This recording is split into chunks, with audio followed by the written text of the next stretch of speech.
ਘਰ ਆ ਕੇ ਨੋਟਬੁੱਕ ਖੋਲਦਾ ਹੈ, ਨੰਬਰਾਂ ਨੂੰ ਜੋੜਦਾ ਹੈ ਤੇ ਉਸਨੂੰ ਫੀਲ ਹੁੰਦਾ ਹੈ ਯਾਰ ਮੇਰਾ ਨੈਟ ਅਰਨਿੰਗ ਸਿਰਫ 4 ਤੋਂ 5 ਡਾਲਰ ਪ੍ਰਤੀ ਘੰਟਾ ਸੀ। ਕੋਵਿਡ ਤੋਂ ਬਾਅਦ ਗਿਗ ਡਿਲੀਵਰੀ ਬੂਮ ਹੋਇਆ। ਉਬਰ ਈਟਸ, ਡੋਰਡੈਸ਼, ਸਕਿਪ ਇਹਨਾਂ ਨੇ ਮਾਰਕੀਟ ਨੂੰ ਕੈਪਚਰ ਕਰ ਲਿਆ। ਡਿਲੀਵਰੀ ਡਰਾਈਵਰਸ ਕਿਉਂ 4 ਤੋਂ 5 ਡਾਲਰ ਤੱਕ ਗਿਰ ਗਏ ਨੇ? Concordia University, National Post, Centre for Future Work ਸਭ ਦੀਆਂ ਸਟੱਡੀਜ਼ ਇੱਕ ਹੀ ਚੀਜ਼ ਕਹਿੰਦੀਆਂ ਨੇ, food delivery apps cheap labour ਤੇ ਡਿਪੈਂਡ ਕਰਦੇ ਨੇ। ਤੋਂ ਇੰਪੋਰਟੈਂਟ ਇਹ ਪ੍ਰੋਬਲਮ ਦਾ ਐਕਚੁਅਲ ਸੋਲੂਸ਼ਨ ਕੀ ਹੈ?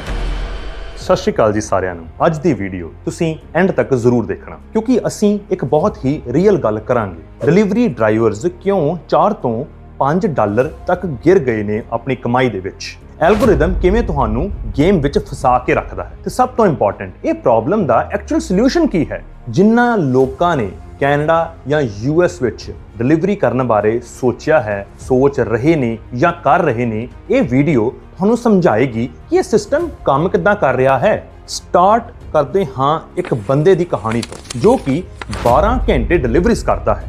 ਠੰਡ ਵਿੱਚ, ਬਾਰਿਸ਼ ਵਿੱਚ, ਟ੍ਰੈਫਿਕ ਦੇ ਚੱਕਰਾਂ ਵਿੱਚ ਘਰ ਆ ਕੇ ਨੋਟਬੁੱਕ ਖੋਲਦਾ ਹੈ, ਨੰਬਰਾਂ ਨੂੰ ਜੋੜਦਾ ਹੈ ਤੇ ਉਸਨੂੰ ਫੀਲ ਹੁੰਦਾ ਹੈ ਯਾਰ ਮੇਰਾ ਨੈਟ ਅਰਨਿੰਗ ਸਿਰਫ 4 ਤੋਂ 5 ਡਾਲਰ ਪ੍ਰਤੀ ਘੰਟਾ ਸੀ। Petrol, insurance, wear and tear ਕੱਢ ਕੇ ਉਸਨੂੰ ਇਹੀ ਬਚ ਰਿਹਾ ਹੈ। ਇਹ ਸਿਰਫ ਲੋ ਅਰਨਿੰਗ ਨਹੀਂ ਹੈ, ਇਹ ਉਹਨਾਂ ਦੇ ਮੂੰਹ ਤੇ ਇੱਕ ਕਰਾਰੀ ਚਪੇੜ ਹੈ। ਤੁਸੀਂ ਕੰਮ ਸਾਰਾ ਕਰੋ ਤੇ ਸਿਸਟਮ ਤੁਹਾਨੂੰ ਕਹਿ ਦੇਵੇ ਹੁਣ ਤੇਰੀ ਔਕਾਤ ਇਹੀ ਹੈ। ਪਰ ਇਹ ਮੈਜਿਕ ਹੁੰਦਾ ਕਿਵੇਂ ਹੈ? ਐਪਲੀਕੇਸ਼ਨ ਤਾਂ ਦਿਖਾਉਂਦੀ ਹੈ ਕਿ 8 ਤੋਂ 10 ਡਾਲਰ ਪ੍ਰਤੀ ਆਰਡਰ ਮਿਲ ਰਹੇ ਨੇ, ਫਿਰ ਬੰਦੇ ਨੂੰ 4 ਡਾਲਰ ਪ੍ਰਤੀ ਘੰਟੇ ਦੇ ਕਿਵੇਂ ਆ ਜਾਂਦਾ ਹੈ? ਥੋੜਾ ਰੁਕੋ, ਅੱਜ ਅਸੀਂ ਇਹ ਪਜ਼ਲ ਪਰਫੈਕਟਲੀ ਸਮਝਾਂਗੇ। ਹੋਇਆ ਇਦਾਂ ਕਿ ਕੋਵਿਡ ਤੋਂ ਬਾਅਦ ਗਿਗ ਡਿਲੀਵਰੀ ਬੂਮ ਹੋਇਆ। ਉਬਰ ਈਟਸ, ਡੋਰਡੈਸ਼, ਸਕਿਪ ਇਹਨਾਂ ਨੇ ਮਾਰਕੀਟ ਨੂੰ ਕੈਪਚਰ ਕਰ ਲਿਆ ਤੇ ਉਹਨਾਂ ਨੇ ਇੱਕ ਸਿੰਪਲ ਟ੍ਰਿਕ ਯੂਜ਼ ਕੀਤੀ। ਤੁਸੀਂ ਵਰਕਰ ਨਹੀਂ ਹੋ, ਤੁਸੀਂ ਕੰਟਰੈਕਟਰ ਹੋ।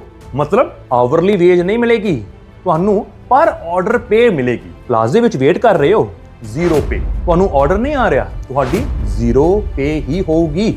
ਪਰ ਕੰਪਨੀ ਨੂੰ ਕੋਈ ਲਾਸ ਨਹੀਂ ਹੈ। ਸਟੱਡੀਜ਼ 2023 ਅਤੇ 2025 ਵਿੱਚ ਜਿਹੜੀਆਂ ਹੋਈਆਂ ਨੇ ਉਹ ਕਹਿੰਦੀਆਂ ਨੇ ਕਿ ਜਦ ਤੁਸੀਂ ਗੈਸ, ਮੇਨਟੇਨੈਂਸ, ਇੰਸ਼ੋਰੈਂਸ, ਡੈਪਰੀਸੀਏਸ਼ਨ ਤੇ ਅਨਪੇਡ ਟਾਈਮ ਜੋੜਦੇ ਹੋ ਤਾਂ ਹਜ਼ਾਰਾਂ ਕੁਰੀਅਰਸ ਦੀ ਰੀਅਲ ਨੈਟ ਇਨਕਮ 4 ਤੋਂ 6 ਡਾਲਰ ਪ੍ਰਤੀ ਘੰਟੇ ਤੱਕ ਆ ਜਾਂਦੀ ਹੈ। ਕਈ ਬੰਦੇ ਸਲੋ ਡੇਜ਼ ਤੇ ਜ਼ੀਰੋ ਵੀ ਕਮਾ ਰਹੇ ਨੇ ਅਤੇ ਕਈ ਵਿਚਾਰੇ ਤਾਂ ਨੈਗੇਟਿਵ ਵਿੱਚ ਵੀ ਚਲੇ ਜਾਂਦੇ ਨੇ।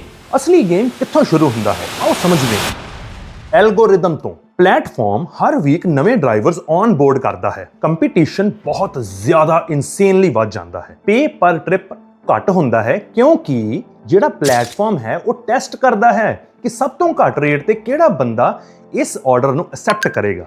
ਬਸ ਫਿਰ ਉਹ ਘੱਟ ਰੇਟ ਹੀ ਦਿੰਦਾ ਤੁਰਿਆ ਜਾਂਦਾ ਹੈ। ਇਹ ਸਿੰਪਲ ਮੈਥ ਨਹੀਂ ਹੈ, ਇਹ ਇੱਕ ਸਾਈਕੋਲੋਜੀਕਲ ਟ੍ਰੈਪ ਹੈ। ਤੁਸੀਂ ਫੀਲ ਕਰਦੇ ਹੋ ਕਿ ਤੁਸੀਂ ਇੰਡੀਪੈਂਡੈਂਟ ਹੋ, ਪਰ ਰਿਐਲਿਟੀ ਵਿੱਚ ਐਲਗੋਰਿਦਮ ਤੁਹਾਨੂੰ ਕੰਟਰੋਲ ਕਰਦਾ ਹੈ। ਤੁਸੀਂ ਐਪਲੀਕੇਸ਼ਨ 'ਚ ਵੇਖ ਨਹੀਂ ਸਕਦੇ ਕਿ ਕਿੰਨੇ ਡਰਾਈਵਰਸ ਪਲਾਜ਼ਾ ਵਿੱਚ ਆਲਰੇਡੀ ਵੇਟ ਕਰ ਰਹੇ ਨੇ, ਪਰ ਐਲਗੋਰਿਦਮ ਸਭ ਦੇਖ ਰਿਹਾ ਹੈ। ਗੱਲ ਕਰਦੇ ਹਾਂ ਟਿਪਿੰਗ ਦੀ। 2024 ਤੇ 25 ਵਿੱਚ ਸਟੱਡੀਜ਼ ਕਹਿੰਦੀਆਂ ਨੇ ਕਿ ਜਿਹੜੀਆਂ ਟਿਪਸ ਸੀ ਉਹ ਟੋਟਲ ਅਰਨਿੰਗ ਦਾ 30 ਤੋਂ 50% ਬਣ ਗਈ ਸੀ। ਜਦੋਂ ਕਸਟਮਰ ਟਿਪ ਘੱਟ ਦੇਣ ਤਾਂ ਇਹ ਅਰਨਿੰਗ ਕੋਲੈਪਸ ਹੋ ਜਾਂਦੀ ਹੈ, ਇਹ ਅਰਨਿੰਗ ਜ਼ੀਰੋ ਹੋ ਜਾਂਦੀ ਹੈ। ਮੈਥਮੈਟਿਕਲੀ ਇਹ ਅਨਪ੍ਰੈਡਿਕਟੇਬਲ ਹੈ। ਪ੍ਰੈਕਟੀਕਲੀ ਇਹ ਸਿਚੁਏਸ਼ਨ ਬਹੁਤ ਹੀ ਸਟ੍ਰੈਸਫੁਲ ਹੋ ਜਾਂਦੀ ਹੈ। ਮੈਂ ਤੁਹਾਨੂੰ ਇੱਕ ਰੀਅਲ ਬੰਦੇ ਨਾਲ ਮਿਲਾਉਂਦਾ ਹਾਂ। ਅਮਨ 31 ਸਾਲ ਦਾ ਨੌਜਵਾਨ ਬ੍ਰੈਂਟਨ ਵਿੱਚ ਨਵਾਂ ਆਇਆ ਹੈ। ਫੁੱਲ ਟਾਈਮ ਡਿਲੀਵਰੀਜ਼ ਕਰਦਾ ਹੈ। ਉਸ ਨੂੰ ਐਪਲੀਕੇਸ਼ਨ ਤੇ ਦਿਖਦਾ ਹੈ 8 ਤੋਂ 10 ਡਾਲਰ ਪਰ ਆਰਡਰ, ਪਰ ਦਿਨ ਦੇ ਐਂਡ ਤੇ 11 ਘੰਟੇ ਬਾਅਦ ਉਸ ਦੀ ਨੈਟ ਪ੍ਰੋਫਿਟ ਹੁੰਦਾ ਹੈ 60 ਡਾਲਰ। ਬਾਕੀ ਪੈਸੇ ਕਿੱਥੇ ਗਏ?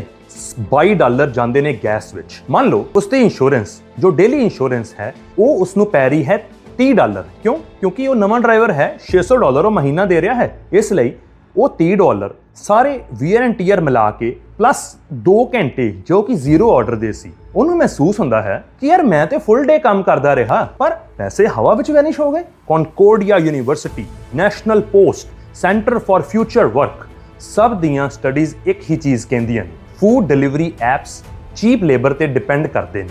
ਉਹਨਾਂ ਵਰਕਰਸ ਤੇ ਜੋ ਯੰਗ ਜਾਂ ਇਮੀਗ੍ਰੈਂਟਸ ਨੇ ਉਹਨਾਂ ਨੂੰ ਉਹ ਯੂਜ਼ ਕਰਦੇ ਨੇ। ਡੇਜਾਰਡਿਨ ਇਕਨੋਮਿਸਟ ਵੀ ਵਾਰਨ ਕਰਦੇ ਨੇ ਕਿ ਯੂਥ ਅਨਐਮਪਲੋਇਮੈਂਟ ਬਹੁਤ ਹਾਈ ਹੈ ਤੇ ਗਿਗ ਵਰਕ ਇੱਕ ਡੇਂਜਰਸ ਫਾਲ ਬੈਕ ਉਹਨਾਂ ਦੇ ਲਈ ਬਣ ਰਿਹਾ ਹੈ। ਮਤਲਬ ਕਰੀਅਰ ਦੇ ਸਟਾਰਟਿੰਗ ਵਿੱਚ ਹੀ ਇਨਸਟੇਬਿਲਿਟੀ ਹੈ ਤੇ ਫਿਊਚਰ ਵਿੱਚ ਇੱਕ ਪ੍ਰੋਪਰ ਕਰੀਅਰ ਵਿੱਚ ਜਾਣਾ ਬਹੁਤ ਮੁਸ਼ਕਿਲ ਹੋ ਜਾਂਦਾ ਹੈ।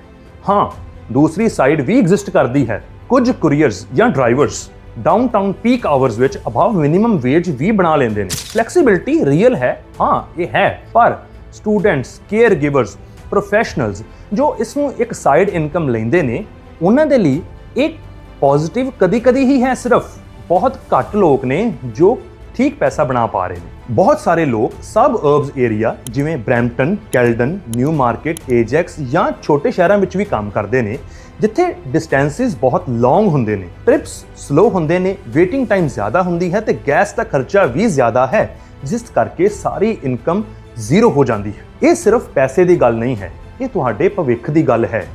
ਜਦੋਂ ਤੁਸੀਂ ਯੂਥ ਫੇਜ਼ ਵਿੱਚ ਅਨਸਟੇਬਲ ਗਿਗਸ ਕਰਦੇ ਹੋ, ਸਕਿੱਲਸ ਲੋ ਰਹਿੰਦੀਆਂ ਨੇ ਤੁਹਾਡੀਆਂ, ਸੇਵਿੰਗਸ ਸਲੋ ਨੇ ਤੇ ਸਟੇਬਲ ਜੌਬ ਡਿਲੇ ਹੁੰਦਾ ਰਹਿੰਦਾ ਹੈ। ਗਵਰਨਮੈਂਟ ਨੇ ਸਟੈਪਸ ਲਏ ਨੇ। Ontario Digital Platform Workers Right Act ਜੁਲਾਈ 2025 ਤੋਂ ਅਪਲਾਈ ਹੋਇਆ। Minimum pay for assignment time ਤੇ ਟਿਪ ਟ੍ਰਾਂਸਪੇਰੈਂਸੀ ਤੇ ਡੀਐਕਟੀਵੇਸ਼ਨ ਰੂਲਸ ਦੇ ਉੱਪਰ ਕੁਝ ਰੂਲ ਬਣੇ। ਪਰ ਵੇਖਿਆ ਜਾਵੇ ਤਾਂ ਅਸਾਈਨਮੈਂਟ ਟਾਈਮ ਤਾਂ ਸਿਰਫ ਆਰਡਰ ਅਸੈਪਟ ਤੋਂ ਲੈ ਕੇ ਡਿਲੀਵਰੀ ਤੱਕ ਦਾ ਹੀ ਹੈ, ਟੋਟਲ ਲੌਗਡ ਇਨ ਆਵਰਸ ਦਾ ਤਾਂ ਨਹੀਂ ਹੈ। ਉਸ ਦੀ ਤਾਂ ਜ਼ੀਰੋ ਹੀ ਪੇ ਮਿਲ ਰਹੀ ਹੈ। ਐਕਸਪਰਟਸ ਕਹਿੰਦੇ ਨੇ ਇਹ ਲਾਅ ਹਾਫ ਕੁਕਡ ਹੈ, ਇਹ ਪੂਰਾ ਕੰਮ ਨਹੀਂ ਕਰ ਰਿਹਾ, ਇਹ ਸਿਰਫ ਖਾਨਾ ਪੂਰਤੀ ਹੀ ਕਰ ਰਿਹਾ ਹੈ। ਬ੍ਰਿਟਿਸ਼ ਕੋਲੰਬੀਆ ਵੀ ਸਿਮਿਲਰ ਰੂਲਸ ਲੈ ਕੇ ਆ ਰਿਹਾ ਹੈ, ਪਰ ਵਰਕਰ ਗਰੁੱਪਸ ਕਹਿੰਦੇ ਨੇ ਕਿ ਪ੍ਰੋਬਲਮ ਰੂਟ ਲੈਵਲ ਤੇ ਸਟਿਲ ਸੇਮ ਹੈ। ਹੁਣ ਮੈਂ ਤੁਹਾਨੂੰ ਇੱਕ ਇੰਟਰਸਟਿੰਗ ਗੱਲ ਦੱਸਦਾ ਹਾਂ।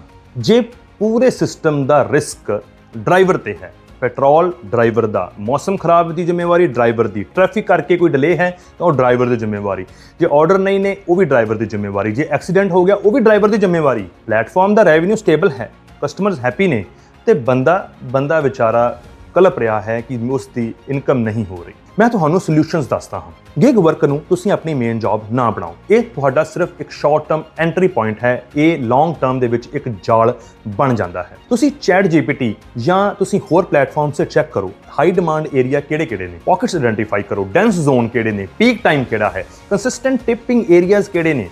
ਇਸ ਦੇ ਨਾਲ ਤੁਹਾਡੀ ਇਨਕਮ ਵੱਧ ਜਾਵੇਗੀ। ਤੇ ਤੀਸਰਾ ਸੋਲੂਸ਼ਨ ਹੈ ਕਿ ਤੁਸੀਂ ਆਪਣੇ ਆਪ ਨੂੰ ਪਾਰਟ ਟਾਈਮ ਗਿਗ ਵਿੱਚ ਤਾਂ ਰੱਖੋ, ਪਰ ਪਾਰਟ ਟਾਈਮ ਸਕਿੱਲ ਬਿਲਡਿੰਗ ਵਿੱਚ ਵੀ ਰੱਖੋ।